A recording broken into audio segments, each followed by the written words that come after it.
Je suis Maude Ravenel et bienvenue à Direction Culture. Les soirées littéraires au fil des mots est l'occasion pour les citoyens de rencontrer des auteurs. La journaliste Isabelle Richer est de passage ce soir avec son livre « Ce que je n'ai jamais raconté, 25 ans au Palais de justice ». On en profite donc pour s'entretenir avec elle. Ce jour-là, j'ai vraiment failli m'évanouir en cours. Le procureur de la Couronne a décrit comment l'assassin avait tué l'enfant et j'ai eu un étourdissement. J'ai dû me concentrer, chasser l'image et faire un effort pour ne pas perdre connaissance. Encore aujourd'hui, je fais l'effort. C'est la dernière fois que je penserai à cette scène. Je m'en délivrerai et elle disparaîtra.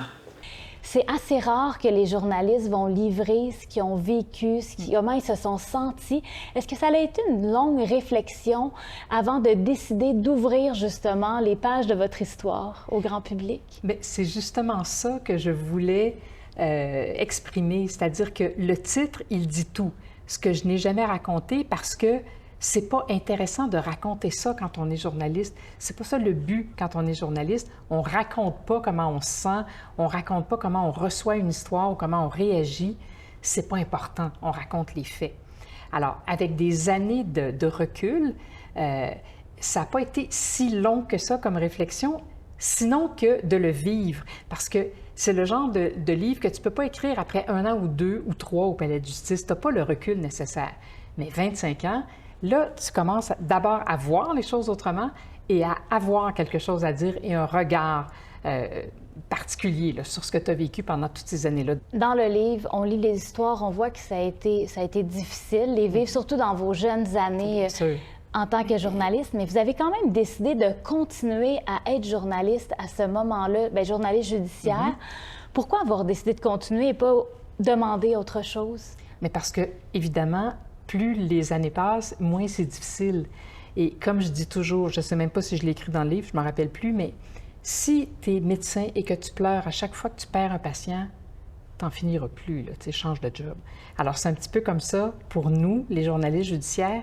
Si chaque dossier nous terrasse et nous écrase, bien, on ne restera pas là longtemps. Mais plus les années passent, plus tu te forges une carapace et plus tu es capable d'en prendre. C'est parfois extrêmement intense, puis d'autres fois, comme n'importe quel travail, bien, il y a des journées avec des procès plates, comme on disait entre nous, des procès de fraude, là, c'est pas spécialement sexy.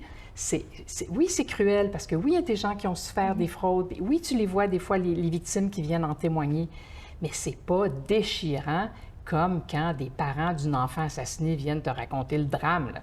À travers les 25 ans que vous avez été au Palais de justice, que vous avez lu, on peut dire, plusieurs histoires d'horreur quand même, est-ce qu'il y a une partie de votre naïveté que vous avez perdue, que des fois vous vous êtes dit, j'aurais aimé ça finalement, ne pas la perdre, cette partie de naïveté-là?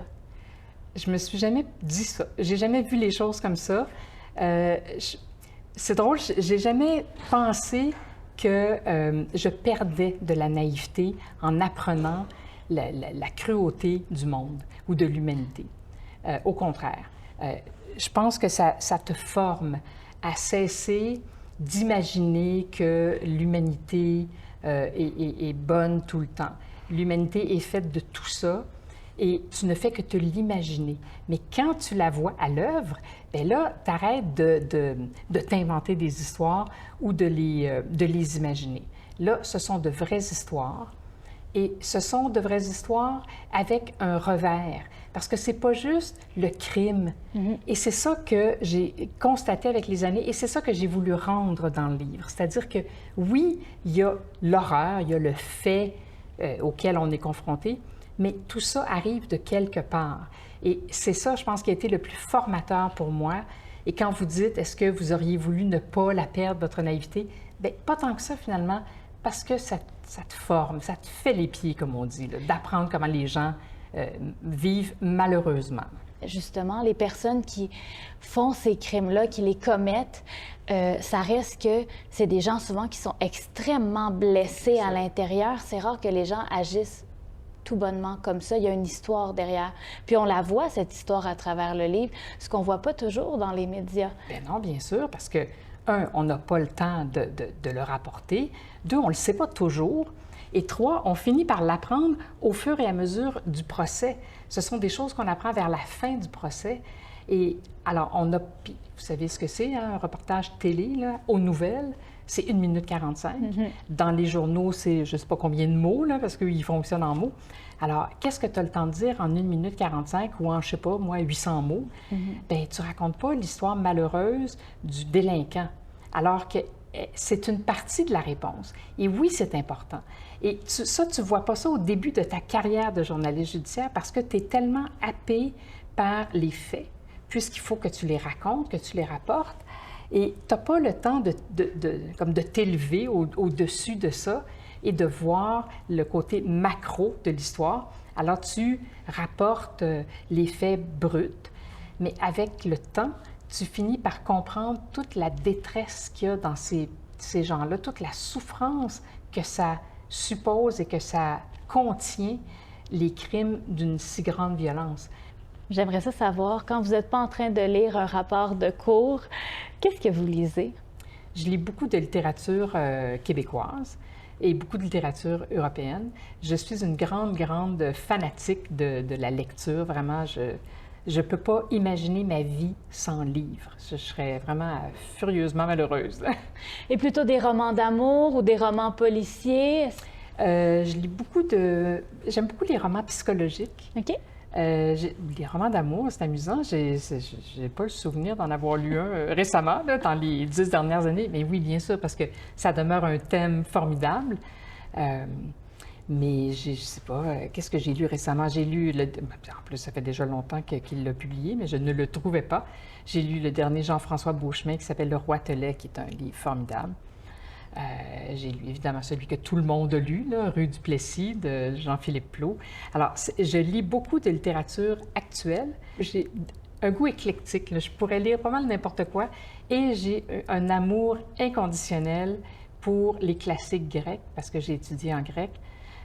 Alors, je lis aussi beaucoup d'ouvrages sur la littérature grecque, sur l'histoire grecque, sur les Grecs en général, les Grecs anciens.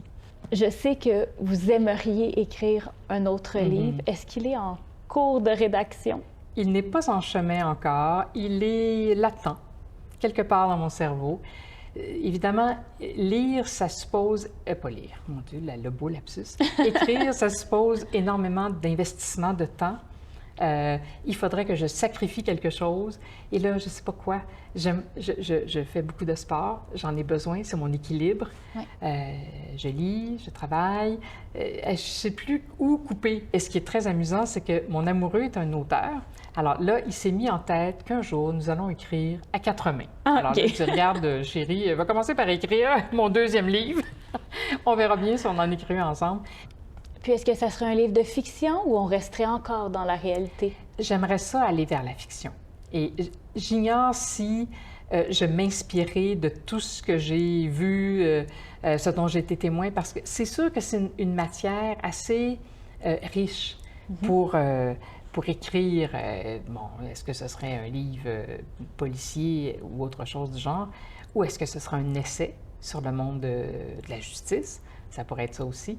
Mais alors, tout ça existe quelque part dans mon cerveau. Là, mais quand je pédale, je réfléchis beaucoup parce que rouler, ça me force à... C'est un peu zen, oui. Même si je travaille fort, là. Mais ça me permet de réfléchir. Alors, j'espère qu'un jour, ça sortira, ça jaillira de moi sans trop d'efforts.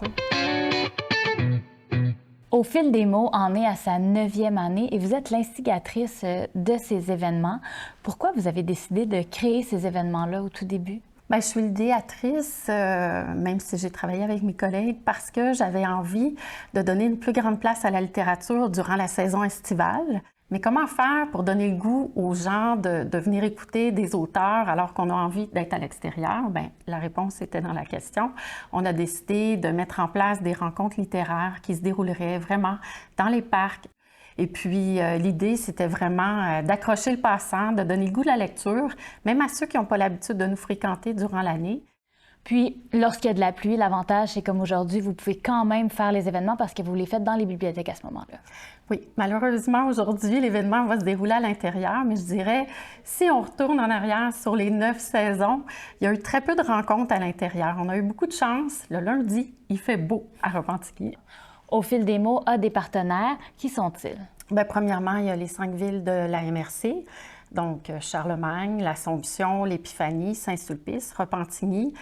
Et on a la chance de profiter d'une subvention qui nous vient du ministère de la Culture et des Communications via l'enveloppe de développement culturel de la MRC de l'Assomption. On fait ces rencontres-là, oui, c'est dans un mode plateau d'entrevue, donc c'est un entretien, un mode conversation entre notre animatrice, notre invité. Et souvent, ça devient une conversation tellement passionnante qu'à la fin, les lecteurs en redemandent. Et puis nos auteurs prennent le temps de rester, d'échanger avec les participants, de dédicacer des livres, de répondre aux questions. Donc, c'est vraiment, vraiment apprécié des participants. La dernière séance d'Au fil des mots aura lieu au parc Léo-Jacques à l'Assomption. Ce sera le dramaturge et l'auteur Mani Soleimanlou qui sera présent. Ce sera donc une occasion pour vous de le rencontrer.